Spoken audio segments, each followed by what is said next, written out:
Hello friends, welcome to my channel. तो आज हम बनाएंगे पंचमेल दाल।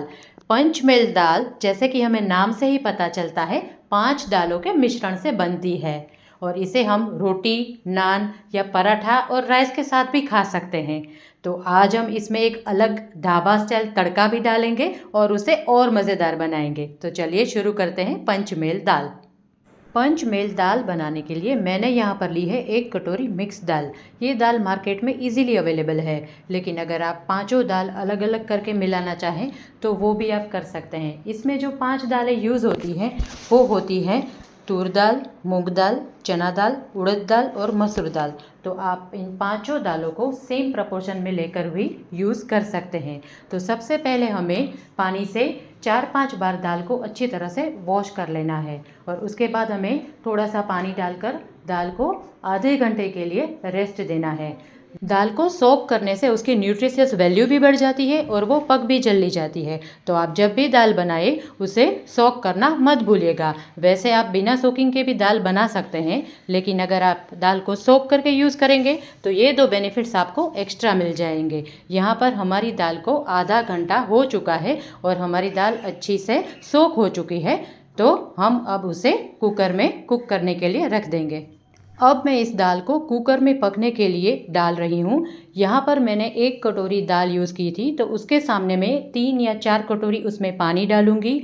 एक आधा छोटा चम्मच हल्दी पाउडर डालूँगी और एक आधा छोटा चम्मच घी डालूँगी। फिर हमें कुकर को बंद कर देना है। गैस की आंच मीडियम रखनी है और हमें 4 से 5 विसल लगानी है। यहाँ पर हमने दाल को पहले से ही सोक करके रखा था, तो उसे 4 से 5 सीटी तक हम पका लेंगे तो वो अच्छी तरह से पक जाएंगी। लेकिन अगर आपने दाल को सोक नहीं किया है तो आपको 2-3 विसल और लगानी पड़ेगी। तो यहाँ पर हमारी दाल को हम अब पकने के लिए छोड़ देते हैं। 5 विसल हो गई है, तो अब हम कुकर को बंद कर देंगे। अब दाल के मसाले के लिए मैंने यहाँ पर लिया है 1 बड़ा प्याज, 2 टमाटर, 1 अदरक का टुकड़ा, 2 हरी मिर्च, 4 से 5 लहसुन की कलियाँ और थोड़े से करी पत्ते। सबसे पहले हमें प्याज को छोटे छोटे टुकड़ों में काट लेना है। उसके बाद हम टमाटर को भी छोटे टुकड़ों में काट लेंगे।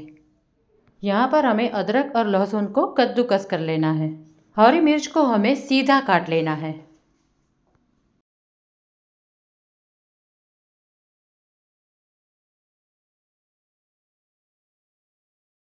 तो अब हमारा दाल का मसाला बनकर रेडी है।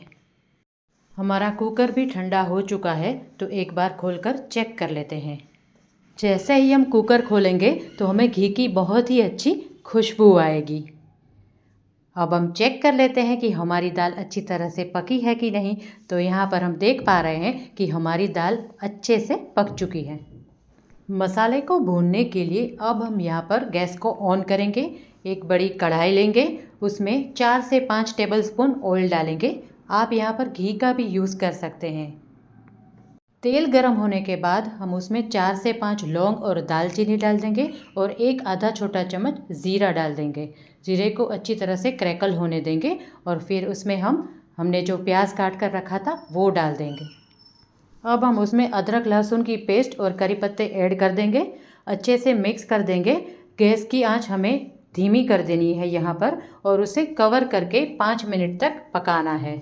यहाँ पर हमें प्याज को थोड़ा सा हल्का ब्राउन रंग नहीं आ जाता तब तक पकाना है। 5 मिनट हो चुके हैं। हमारे प्याज अच्छी तरह से पक चुके हैं, तो अब हम इसमें कटे हुए टमाटर डाल देंगे। अच्छी तरह से मिक्स करेंगे और उसे कवर करके 5 मिनट तक, टमाटर जब तक सॉफ्ट ना हो जाए तब तक पकने देंगे। 5 मिनट हो चुके हैं। हमारे टमाटर भी अच्छी तरह से सॉफ्ट हो गए हैं। तो अब हम इसमें 1 छोटा चम्मच रेड चिली पाउडर, आधा छोटा चम्मच हल्दी पाउडर, 1 छोटा चम्मच धनिया जीरा पाउडर और नमक स्वाद अनुसार डालेंगे।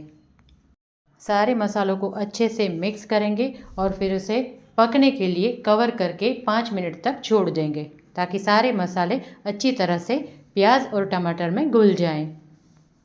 अब हमारा मसाला पक रहा है, तो दाल को ढाबा स्टाइल फ्लेवर देने के लिए हम उसके लिए एक एक्स्ट्रा तड़का लगाएंगे। तो उसके लिए मसाला बना लेते हैं।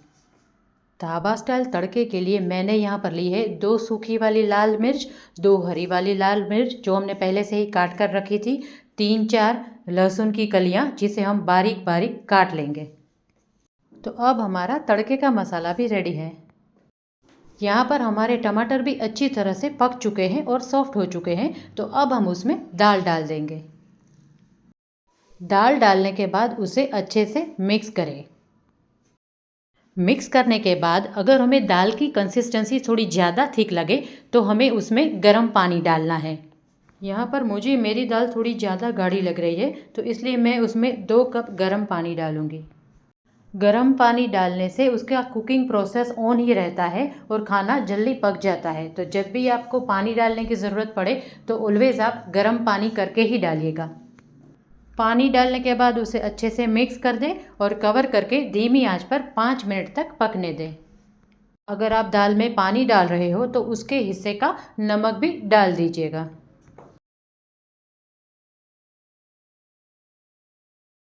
अब हम दाल को खोलकर चेक करेंगे। हमारी दाल अच्छी तरह से पक चुकी है। तो अब हम इसमें ढाबा वाला तड़का लगाएंगे। तड़का बनाने के लिए हम गैस को ऑन करेंगे, एक कढ़ाई रखेंगे और उसमें थोड़ा सा घी और थोड़ा सा तेल मिक्स करके डालेंगे। अगर आप सिर्फ घी या सिर्फ तेल का यूज़ करना चाहें तो वो भी कर सकते हैं। जैसे ही तेल गर्म हो जाए तो हमें उसमें छिला हुआ लहसुन डाल देना है। उसके बाद हम उसमें हरी वाली लाल मिर्च, सूखी वाली लाल मिर्च और Kashmiri red chilli powder add कर देंगे तो उसका कलर भी बहुत ही अच्छा आएगा। हमारा ढाबा वाला तड़का बनकर बिल्कुल रेडी है। तो ये तड़का अब हम हमारी दाल में ऐड कर देंगे और उसे अच्छे से मिक्स कर देंगे। तो ये हमारी दाल बनकर रेडी हो चुकी है। तो ये हमारी दाल सर्व करने के लिए बिल्कुल रेडी है।